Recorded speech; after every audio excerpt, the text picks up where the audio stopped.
On attend souvent que tout soit parfait avant d'agir. On attend le bon moment, on attend d'avoir toutes les connaissances, toute l'expérience, d'avoir les bonnes finances, la bonne énergie, la santé. Mais cette attente-là, elle nous amène trop souvent à ne jamais agir, à ne jamais foncer dans nos projets. La nature, elle, n'attend pas la perfection. Un plan chétif au départ peut devenir fort avec le temps. Une tomate peut être difforme et pourtant délicieuse. Des feuilles grignotées par des insectes et le plant continue quand même de pousser. Avec le temps, avec les soins qu'on lui donne chaque jour, le potager finit par nous offrir l'abondance, malgré les imperfections et les défis. Ici, c'était justement ça, le vrai chemin. Avancer doucement, un pas à la fois, faire confiance que chaque geste, chaque action nous rapproche encore un peu plus de nos objectifs. Il y a tellement à s'inspirer en regardant la nature de plus près.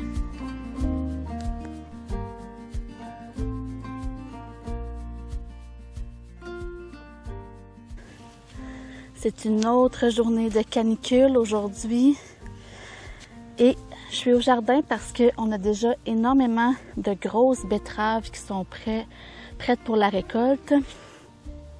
Donc je vais venir enlever les plus grosses et ensuite on va venir les remplacer éventuellement par une deuxième génération de betteraves pour essayer d'en avoir vers l'automne.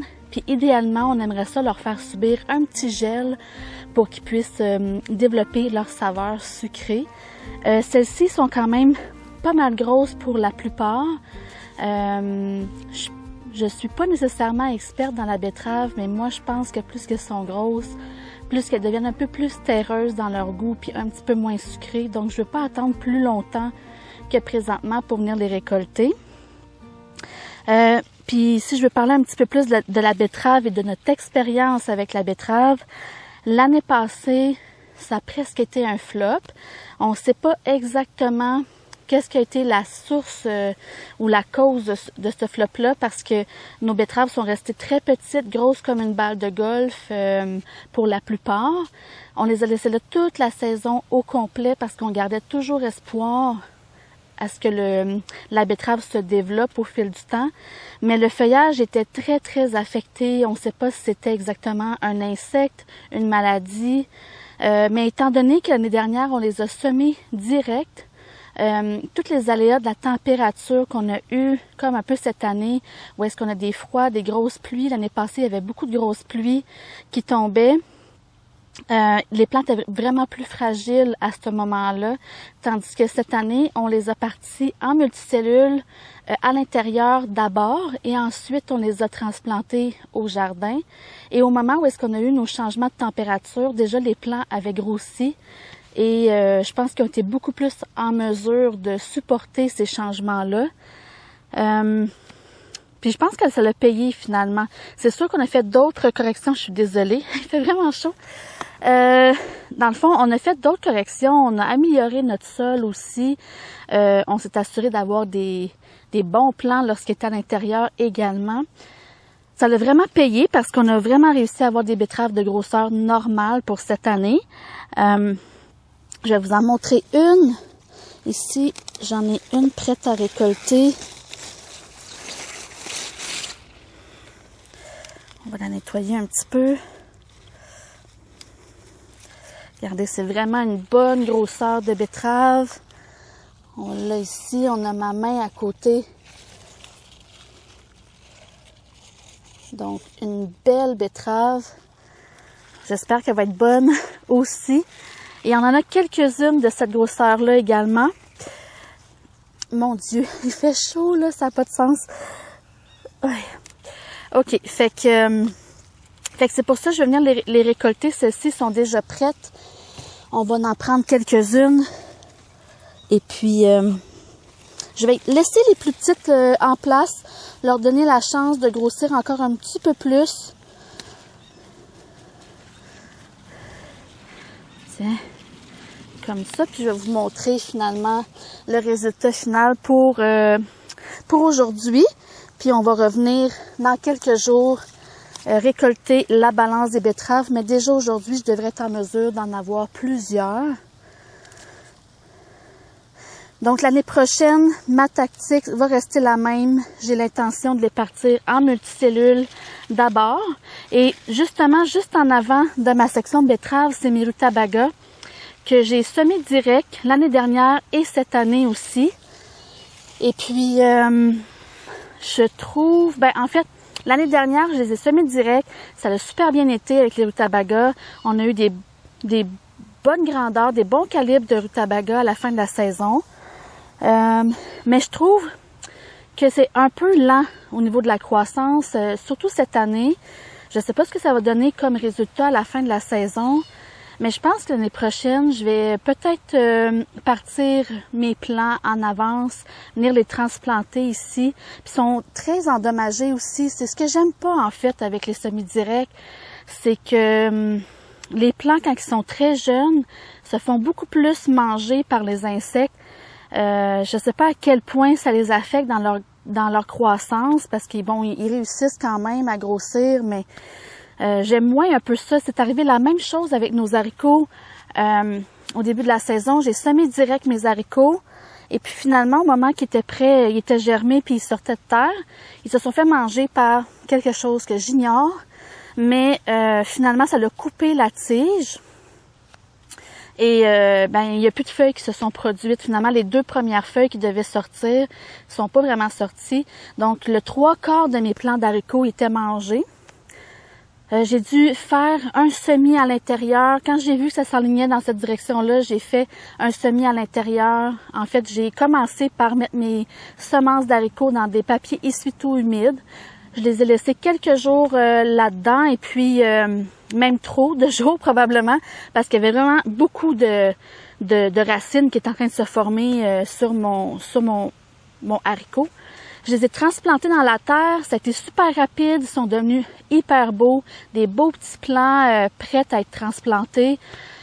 Et puis, j'ai tout mis ça au jardin avec quand même du retard là, à cause de tout cet épisode-là.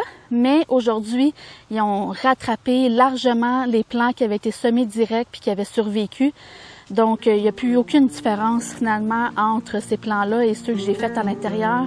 Et c'est ce que je constate, c'est que lorsque je les amène à l'extérieur puis qu'ils sont plus grands, ils sont plus en mesure de supporter les dommages qu'un insecte pourrait causer.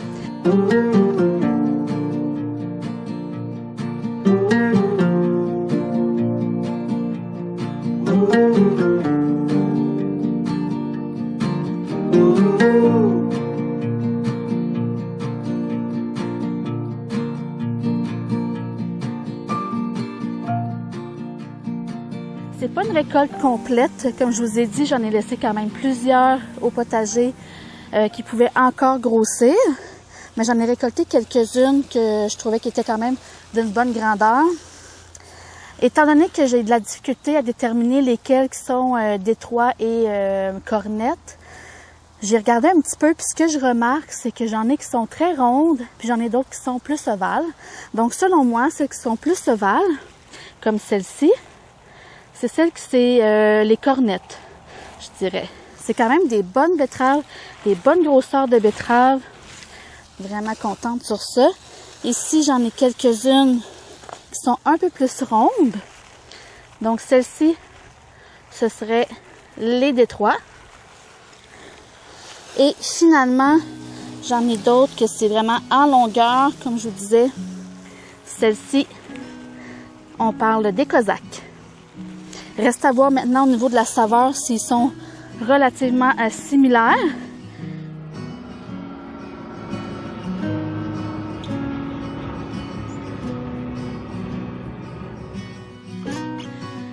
Malgré qu'on a essayé de vraiment bien protéger nos plants de tomates à l'extérieur pour éviter que la pluie puisse trop les endommager, on avait bien dégagé le bas des plants.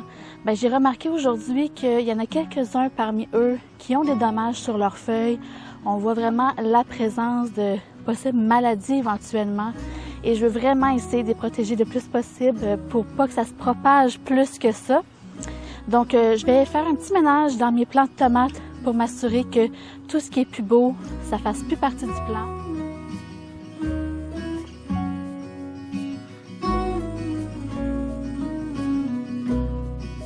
Je fais une petite parenthèse là, parce que on est rendu à ce moment-ci là où est-ce que les plants de tomates ils ont atteint le haut complètement de la serre. On va devoir abaisser nos plants de tomates.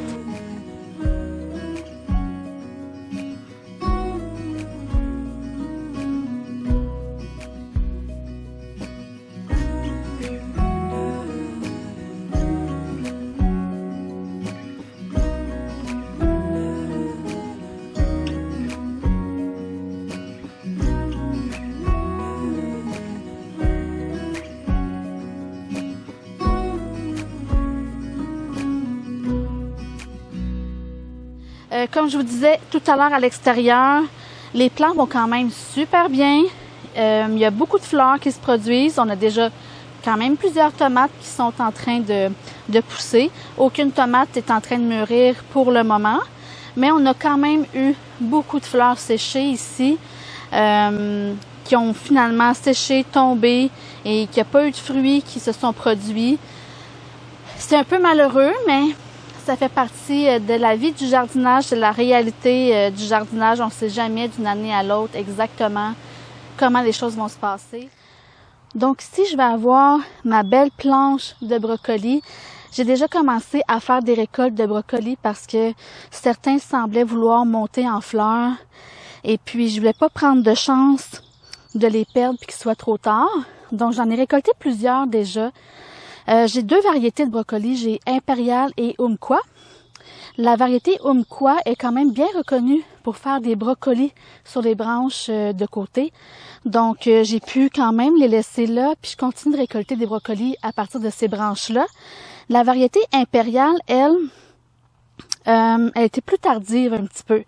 Donc, j'ai encore le brocoli central, on va dire. Mais là, je commence à trouver que je devrais probablement les récolter sous peu. Ouais, on sent vraiment que ça veut faire des petits bouquets de fleurs. C'est pas encore rendu à une floraison, mais ça se détache de plus en plus. J'aimerais bien avoir une belle grosse tête de brocoli parce que j'en ai pas obtenu à cause de justement le fait que souvent je voyais qu'ils voulaient monter en fleurs et je prenais pas de chance, je coupais. Donc présentement, je dois probablement en récolter encore quelques-uns. Donc je fais ça et puis je vous montre les résultats. C'est un peu crève-cœur en fait. C'est un peu crève-cœur de devoir les couper quand on se dit est-ce qu'on pourrait finalement l'avoir un peu plus gros ou pas, mais on doit prendre une décision à un moment donné. Puis là, je sens que c'est le moment.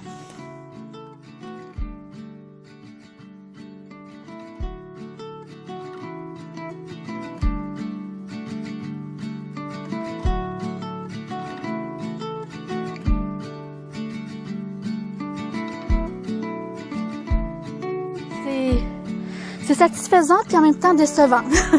Mais ici, j'ai fait un petit panier de brocolis. Une petite chose que je vous ai pas nécessairement dit par rapport à nos plants de concombre, c'est que cette année, on a choisi de les tailler et puis on va garder seulement une tige principale et toutes les tiges secondaires, les tiges latérales que le plant essaie de faire, on les coupe. Donc, on le laisse monter seulement sur une tige principale et rendu complètement en haut, on va le faire redescendre et on va le faire remonter comme un peu une petite boucle qu'on va faire au-dessus de la serre. Et on va pouvoir récolter nos concombres en hauteur. Donc, c'est ce qu'on fait. Donc, j'ai déjà coupé toutes les branches toutes les petites tiges que je devais faire.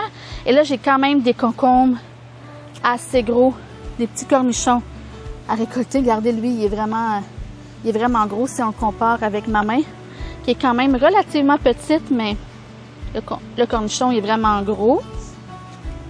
J'en ai plusieurs comme ça à récolter et puis on fait ça ensemble.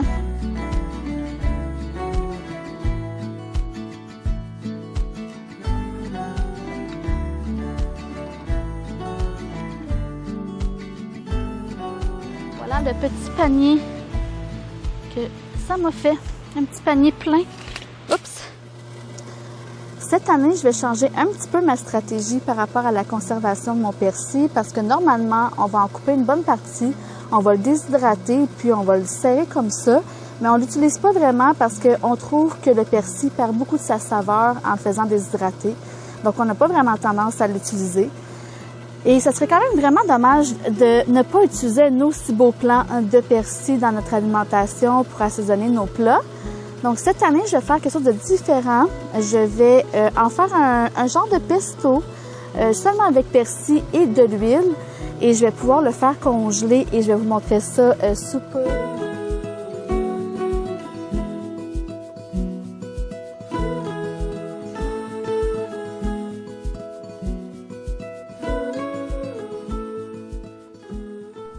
Il y a des choses vraiment plus agréables que d'autres à récolter et là, présentement, c'est vraiment le temps de l'année que j'aime le moins.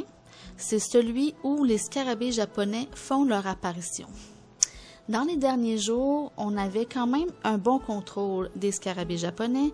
On en récoltait environ une quinzaine par jour et je pensais vraiment qu'on avait fait un bon travail l'année dernière pour diminuer la population cette année. Malheureusement, dans les 3 derniers jours, la population de scarabées japonais est vraiment très, très nombreuse. Ils sont partout dans le potager. On les retrouve dans les cosmos, les tournesols, les pommes de terre, les framboises, l'argousier, les haricots, les pois, dans l'ail, les zinnias. C'est vraiment incroyable. Et j'ai vraiment l'impression que je passe une bonne partie de mes temps libres à juste courir après ces bestioles, à les ramasser un par un. J'ai l'impression de vraiment perdre un temps précieux que je pourrais utiliser autrement dans mon potager, mais en même temps, c'est vraiment un travail qui est nécessaire, je crois, malgré qu'il soit vraiment désagréable et que je ne vois pas les résultats vraiment cette année. Ben, je pense qu'il faut s'armer de patience et continuer à faire ce travail-là encore cette année.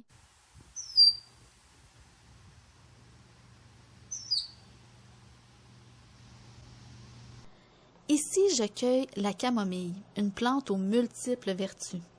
Connue pour ses propriétés apaisantes, la camomille est souvent utilisée en infusion pour calmer les troubles digestifs, mais surtout aussi pour favoriser un sommeil réparateur. Elle aide aussi à réduire le stress et l'anxiété grâce à ses effets relaxants naturels. Et juste à côté, ce sont les calendules, des jolies fleurs orange vif. Elles sont magnifiques. Mais elles ne sont pas seulement décoratives. Les calendules ont des propriétés anti-inflammatoires et cicatrisantes. On peut les utiliser pour soigner des petites plaies, des irritations ou des brûlures de la peau. Mais elles sont aussi excellentes en infusion ou en huile pour apaiser et nourrir la peau en douceur. Taking my time as the sun it shines on me and everyone that has come to find. This world is cruel, but there's nothing new. Living in the moment is the only truth. But let's go slow. Living in the moment is the only truth. But let's go slow.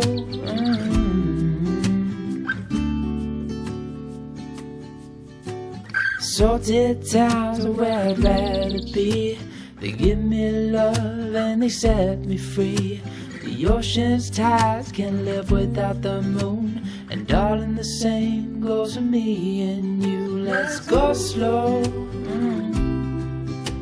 Living in the moment is the only truth. Let's go slow. Living in the moment is the only truth. Let's go slow.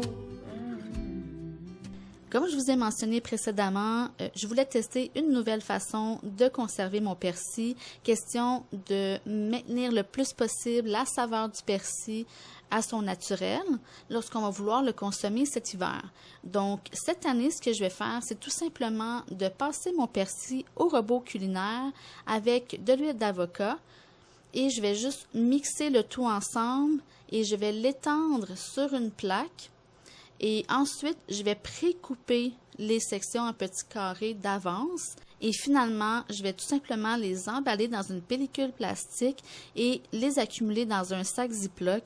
Et lorsque je voudrais avoir un peu de persil dans une recette, je vais tout simplement prendre un cube et le mettre dans ma recette. Et je crois que de cette façon-là, on va réussir à avoir les saveurs plus franches du persil.